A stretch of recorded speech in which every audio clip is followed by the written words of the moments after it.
Jaun-andreok, lagunok, lehen sektoreko adiskideok, agintariok, egunon eta ongi etorri. 8. urtez elkartu gaitu gure lurra kongresuak, lehen sektoriari buruzko topaketak. Lehen ere, bestela ere nahikoa lan izango zenuten, ona etorri gabe ere, alegia, baina alere, 8. urtez zuen egunerokotasuna bihurritu, zuen lanak beste gisa batez antolatzeko ahalegina egin, eta hementzarete, gogo eta partekatu hau denontzat aberasgarri izan daitekeela sinetxirik. Eta benetan eskertzen dugu, horretarako egin duzuen ahalegina, zuen urteroko engaiamendua, konplizitatea. Gipuzkoako Foru Aldundia da topaketa honen sustatzaile, eta Eurogap enpresa arduratzen da kudeaketaz eta antolaketaz. Beraien eta neure izenean, mila esker bihotzez. Gipuzkoako Foru Aldundia aipatu dut eta gurekin dugu, Gipuzkoako diputatu nagusi Andrea, Eider Mendoza.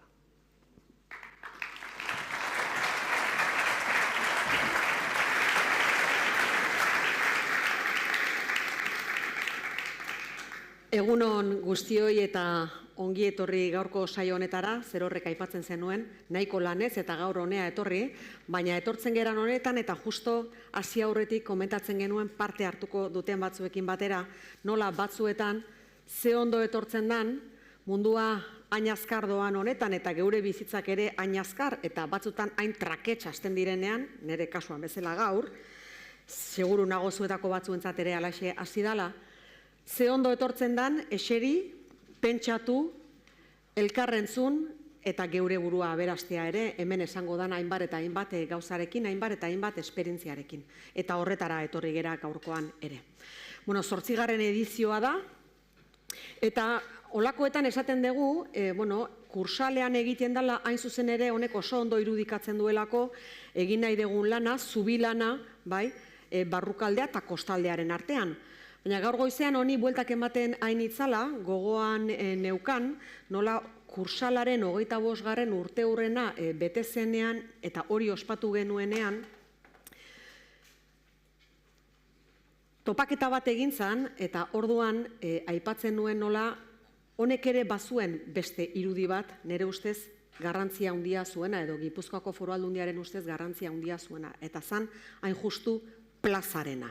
Jakinda plazek zenolako garrantzia daukaten gure herrietan, horrek irudikatzen duen guztiarekin ez, hirigunea topatzeko lekua, elkargozatzeko lekua, baita ere baserritarrek, plazan jartzen dituzten gauzak, dantzak, musika, hainbat eta hainbat elementu, horiek guztiak ere irudikatzen dituela kursalaretoak, hemen ere berrikuntza egiten dalako, topaketak egiten dialako, elkarrekin egoten galako, musika, dantzak ikusten ditugulako, eta baita ere ikasi eta aberastu gugeu hemen esaten dian gauzekin.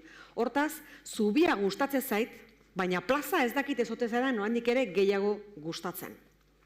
Bi elementuak onak dira edo nola ere.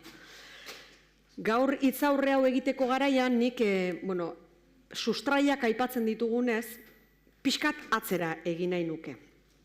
Eta pixka bat atzera egin nahi nuke, izan ere, justu elzalt zeurekin hitz egiten aritu naiz, eta geldiune bat egiten dugunean pentsatzen dugu, gu gaur egun, edo Gipuzkoa da gaur egun, urteetako lanaren ondorio bat, alegia ez da kasualidade bat gaur egun Gipuzkoa izatea, gaur egun dena. Sustrai oso sendoak dauzkagu gure lurraldean. Aurten 1000 urte betetzen dira, Gipuzkoa hitzaren lehen aipamenaz, eta hori baliatzen ari gera ez bakarrik efemeride hori ospatzeko, baliatzen ari da Gipuzkoako Foru Aldundia gainontzeko eragileekin batera zertarako, eta da hain justu balioak azpimarratzeko. Alegia duela 1000 urte izan baginen, gaur egun ere bagera, eta gera hain justu balio horiek ekarri gaituztelako gaur egun geran honetara. Eta dokumentu hartan edo agiri hartan, aipatzen zen hainbat elementu, gure sustraiekin erabat lotuta daude. Ze agiri horretan nun iputzako gailak emakumeak, eta azenarizek Altzoko Salvatore ematen dute monastegi bati hango lurrak ematen dituzten doantzan, aipatzen dira Gipuzkoako hainbat leku, gure larreekin, gure inguruarekin, manzanetoekin, sagastiekin zerikusia dutena. Gaur egun, baserri asko eta askok izen horiek mantentzen dituzte. Edo adibidez, aipatzen dira Aralar, edo aipatzen da Aiako Elkano. Alegia, garai hartan, lehen sektorearekin zerikusia duen orok, garrantzi handia zeukan noski. Eta sustraio horietan oinarrituta gera gaur egun gerana, Gipuzkoan. Aldi berean ere, duela egun batzuk,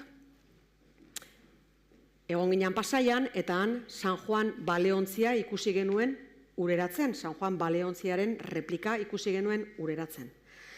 Eta orduan ere aipatzen genuen elementu bat, eta zan, kostaldea da hau, baina kostaldea ez da ezer barrukalderik gabe. Alegia, Baleontzi hori, orduan egiten zen aktibitate hori itsasoratzearena, hor ere balio handiak daude eta balio sendoak, berrikuntzarena, adorearena, kanpora juna izatearena, industria batena ere.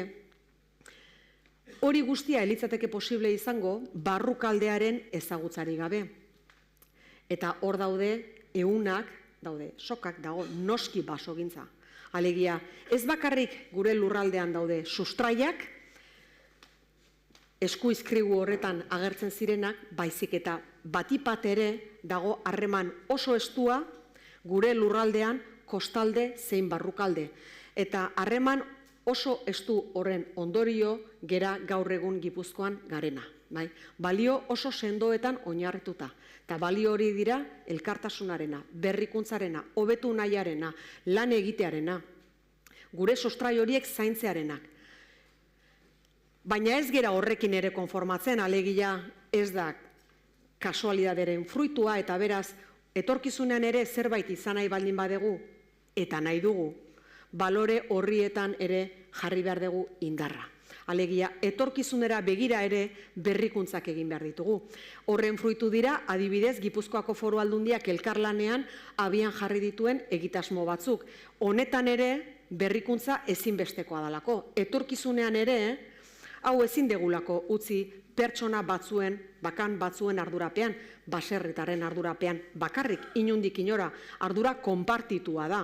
Eta ardura konpartitua da nenean, jarri ditugu martxan adibidez, baserritar misto profesionalaren irudia, edo figura, ardura ez delako bakarrik baserritarena, gure inguruak zaintzearena, bertako produktuak sortzearena, baizik eta aldi berean ere erakunde ona, baina baita ere enpresarena.